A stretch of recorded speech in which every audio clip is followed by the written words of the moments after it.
Hello YouTube family, कैसे हैं आप सभी। आई होप सब मस्त होंगे, स्वस्थ होंगे और ज़बरदस्त होंगे। तो हम लोग फाइनली एकदम तैयार हैं निकलने को रानी खेत के लिए। और सुबह के बज रहे हैं 6 और हमें लगेगा अराउंड 10 to 12 आवर्स। रास्ते में हॉल्ट वगैरह लेंगे। तो मैं आपको पूरा रास्ता भी दिखाऊंगा और साथ ही साथ में कहाँ पर क्या टोल है ये सब भी दिखाऊंगा। और बने रहेगा मेरे साथ। और कैंडी क्या एक्टिविटीज़ करता है ये भी मैं आपको ज़रूर दिखाऊंगा। तो चलते हैं।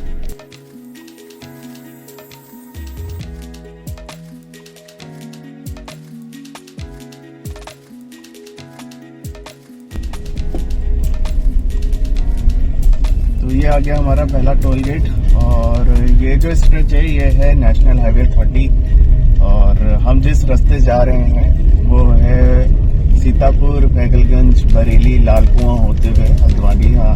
वहाँ पे अगर बाईपास ठीक होगा, क्योंकि लास्ट टाइम बाईपास पे वहाँ पे दिक्कत थी, तो उस रास्ते को फॉलो हम करेंगे। हल्द्वानी से फिर सीधे काठगोदाम और फिर हमारा 80 किलोमीटर बचेगा वहाँ से।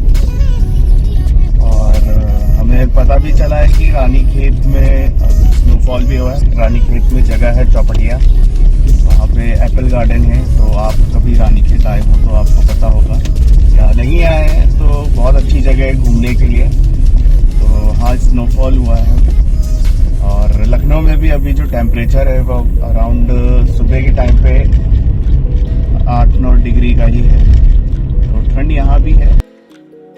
जा रहा हूँ घूमी करने। कहाँ जा रहा हूँ? अभी हम नेशनल हाईवे 30 पे हैं। और ये रोड देखिए आप, कितनी बढ़िया रोड है, कितनी मस्त। और गाड़ी एकदम स्मूथ चल रही है इस पे।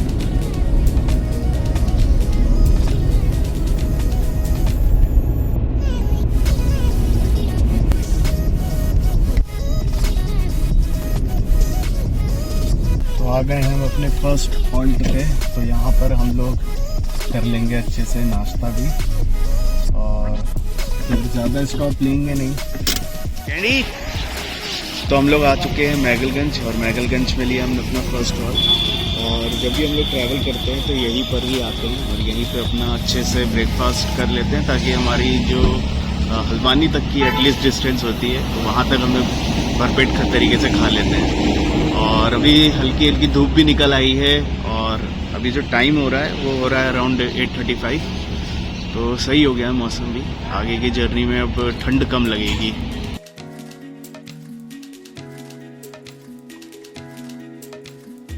पराठों के बाद अब आ गए हमारी यहाँ पे पकौड़ियाँ भी। अब हम लोग खा रहे हैं मैगलगंज के मशहूर गुलाब जामुन। और यहाँ पे देखिए, यहाँ पे लिखा हुआ भी है हर जगह, मशहूर गुलाब जामुन। कैंडी। अब कैंडी की बारी है। अब कैंडी करेगा अपना सैर सपाटा।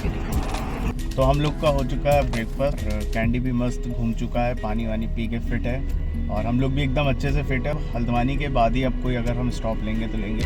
ऐसा तो होगा नहीं कि पहाड़ों में और सर्दी में चाय तो मेन चीज़ होती है, तो वो तो पीना ज़रूरी है। तो उसका एक ब्रेक लेंगे हम, और पहाड़ों की वादियों के साथ आपको भी इंजॉयमेंट देते रहेंगे। तो चलते हैं यहाँ से। और अभी तो टाइम लगेगा।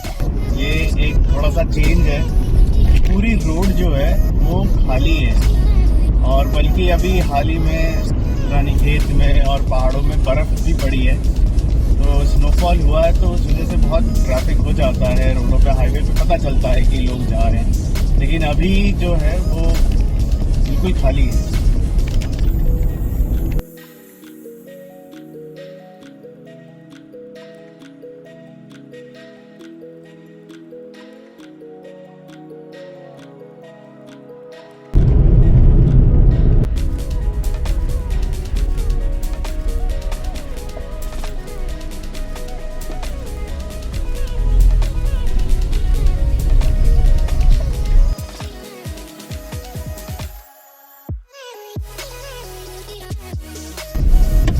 ये जो टर्न है यहाँ से भोजपुरा बाईपास आता है।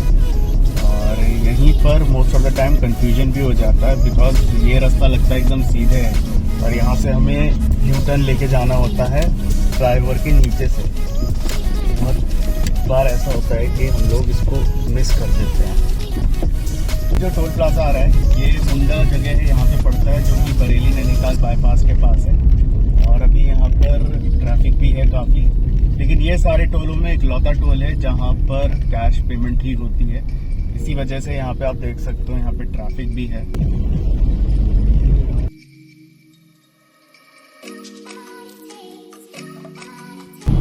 भूख लगी है।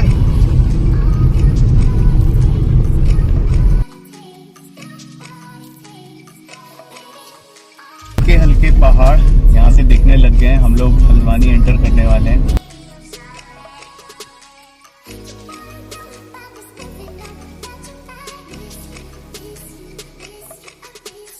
तो अब हम लोग एंटर कर चुके हैं काठगोदाम और अभी बजने वाले हैं 2:25 हो रहा है। तो 2:25 पे हम लोग एंटर कर रहे हैं काठगोदाम के अंदर। और अब यहाँ से हमारा अराउंड 80 किलोमीटर बचता है। जब भी आते हैं हमेशा कैची धाम ज़रूर जाते हैं और ये हमारे लिए एक सौभाग्य भी हो जाता है कि हमारे रास्ते में ही पड़ता है। तो हमेशा हम कैची धाम तो ज़रूर जाते हैं दर्शन के लिए।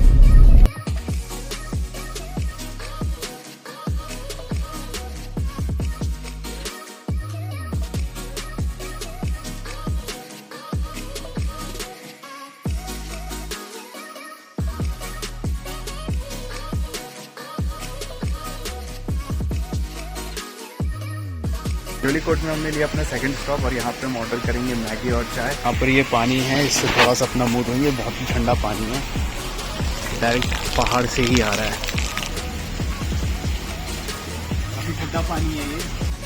तो ये आ गया है कैंडी का ऑमलेट, जो कि हम बनवाते हैं बिना तेल के और बिना नमक वगैरह के। हम उसके लिए छोटे छोटे पीसेस कर रहे हैं ताकि ठंडे हो जाएं।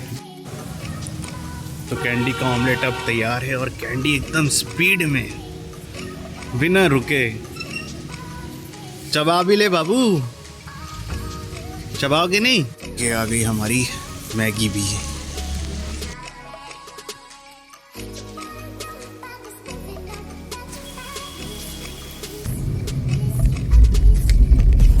तो यहाँ से आपको जो वीडियो मिल रहा है वो है मेरे नए फ़ोन का।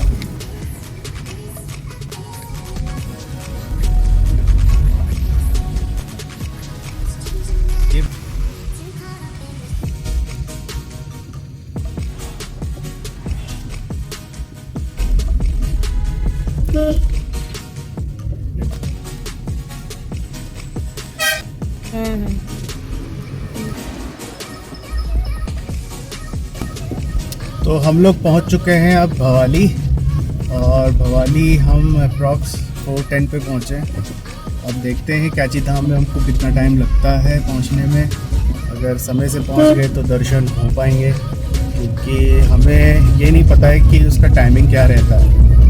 तो अगर हम सही टाइम पे पहुंच गए और टाइमिंग उनसे भी पूछ के, मैं आप लोगों को भी डेफिनेटली बताऊंगा कि आप अगर मान लीजिए आप डिले हो रहे हैं, आपको 4-5 बज रहा है शाम, तो आप कितने बजे तक दर्शन कर सकते हैं।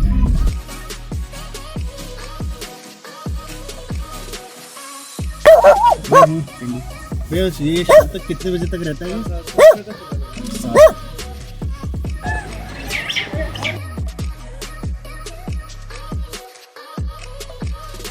तो नीम करोरी बाबा जी के दर्शन करके हम लोग अब निकल रहे हैं रानीखेत के लिए।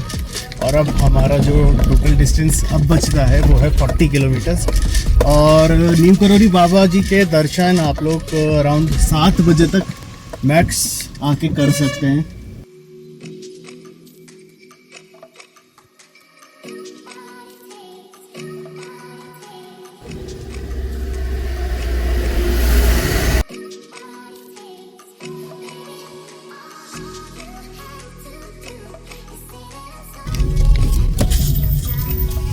फाइनली हम लोग एंटर कर रहे हैं रानीखेत के लिए, और अब हमारा सिर्फ 30 किलोमीटर्स बचता है सफ़र। और जैसा कि मैंने आपको बताया था कि अराउंड 12 आवर्स तो लग ही जाते हैं। तो अभी 5:20 हो रहा है, तो हाँ 40 मिनट्स के आसपास हमें लग जाएगा अपने डेस्टिनेशन पे पहुँचते। तो हम लोग फ़िलहाल अभी ले रहे हैं कैची धाम के मस्त प्रसाद का आनंद। वैसे तो कैची धाम में जो प्रसाद मिलता है वो चने होते हैं, वो बहुत ही स्वादिष्ट होते हैं। लेकिन जो आप आसपास जो स्वीट शॉप्स हैं वहाँ से ये बूंदी के लड्डू आप ले सकते हो और मस्त टेस्ट होता है इनका।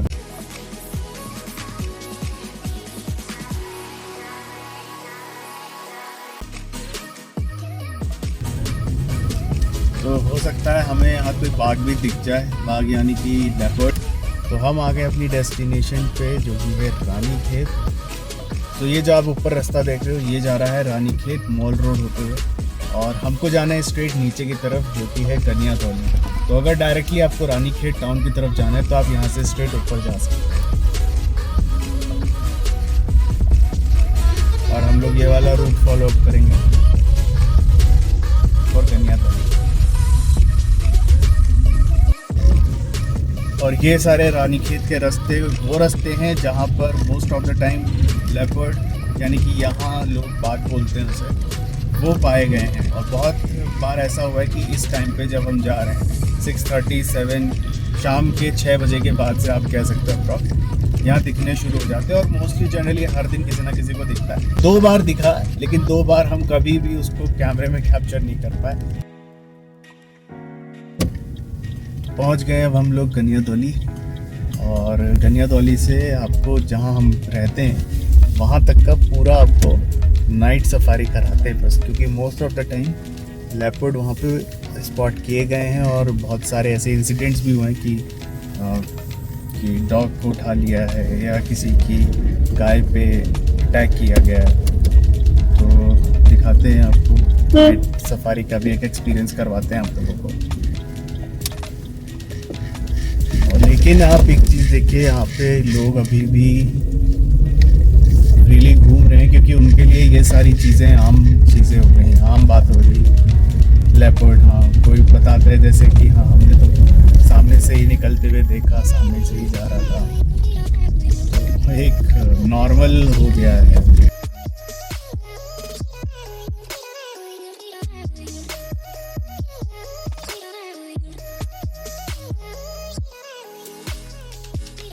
रानीखेत का जो टेम्परेचर है इस समय 8 डिग्री हो रहा है। हम लोग फाइनली आ गए हैं अपने डेस्टिनेशन पे। तो रानीखेत हम लोग फाइनली पहुंच चुके हैं। अराउंड 12 आवर्स हमको यहाँ लगे हैं पहुंचने में। विद अगर ब्रेक्स की बात करें तो बीच में हमने कुछ ब्रेक भी लिए हैं, जहाँ पे हमने लंच ब्रेकफास्ट वगैरह भी करा, और हमने थोड़ा गाड़ी को भी रेस्ट दिया है। और फिर पहाड़ में हमने एक नॉर्मल 40-45 एवरेज स्पीड रखी है। तो रानीखेत कंपैरेटिवली अभी लखनऊ से अगर बात करें तो ठंडा है यहाँ पे, लेकिन मुझे उतना नहीं लग रहा है, बिकॉज मुझे और ज़्यादा ठंडा जो है वो पसंद है। तो एक्साइटेड हूँ मैं भी, क्योंकि रानीखेत तो मेरा घर ही है। आप लोग भी मेरे साथ जुड़िएगा, आप लोगों को भी मैं रानीखेत का पूरा जो भी जहाँ जहाँ घूम सकते हैं सारी चीज़ें एक्सप्लोर करके दिखाता रहूँगा। और आप लोग भी जब भी प्लान करें तो प्लीज़ रानीखेत ज़रूर आइएगा। अभी चौपटिया में हाल ही में स्नोफॉल भी हुआ है, तो मैं भी बहुत ज़्यादा एक्साइटेड हूँ। बस वो एक चीज़ थी कि मैं उसको देखना चाहता था। मुनस्यारी में तो मैंने देखी है स्नोफॉल, यहाँ भी मैं देखना चाहता था। तो होपफुली देख लेंगे, विंटर्स में हम आ ही गए, तो एक लकी चांस रहा, तो ऑब्वियसली एंजॉय भी करेंगे, लाइव देखेंगे रानीखेत की स्नोफॉल। टिल देन आप लोग जुड़िएगा। नमस्कार सभी को, और स्वस्थ रहें सब, मस्त रहें, और बने रहेगा ब्लॉग में। Till then bye.